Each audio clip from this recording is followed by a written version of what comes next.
Mes chers compatriotes, notre nation se trouve une fois de plus confrontée à une menace qui vise son existence même, son identité, son unité, sa dignité et son honneur.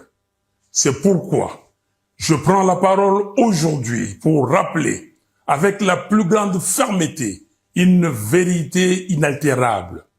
Aucun accord de prétendue intégration économique régionale ne peut être envisagé tant que la souveraineté et l'intégrité territoriale de la RDC sont bafouées.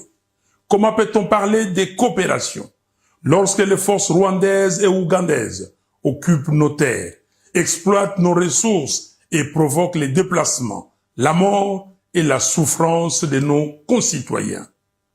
J'affirme haut et fort que l'accord cadre signé le samedi 15 novembre 2025 à Doha ne saurait constituer la base d'un accord de paix durable. Les discussions de Doha devaient se limiter à la mise en œuvre intégrale et sans complaisance de la résolution 2773 des Nations Unies et la définition des modalités du cessez-le-feu et non à la signature d'un accord d'abdication qui mettrait en péril l'avenir de nos enfants. Notre nation n'est pas à vendre. Notre souveraineté n'est pas négociable. Et l'intégration régionale ne peut se faire qu'entre États égaux, libres et respectueux des frontières. Aucune pression ne doit primer sur la sécurité du Congo. Aucune manœuvre ne doit détourner notre marche vers la cohésion nationale. Ainsi, j'en appelle à Monsieur Félix Tshisekedi et à tous les Congolais à œuvrer pour la cohésion nationale. Une cohésion véritable qui ne peut naître que d'un dialogue national inclusif. Monsieur Tshisekedi, au nom de notre peuple, meurtri mais toujours debout, je vous invite à convoquer sans délai le dialogue national.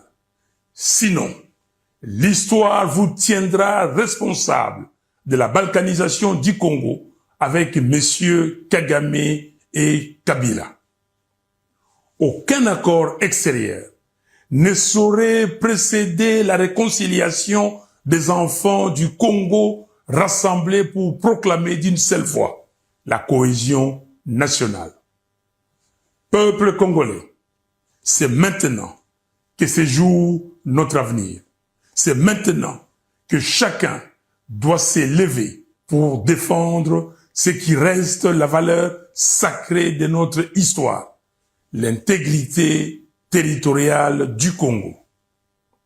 Jeunesse congolaise, vous qui êtes l'âme vive de la nation, l'heure n'est plus à la résignation, l'heure est à la vigilance, à la mobilisation, à l'engagement pour la défense du pays.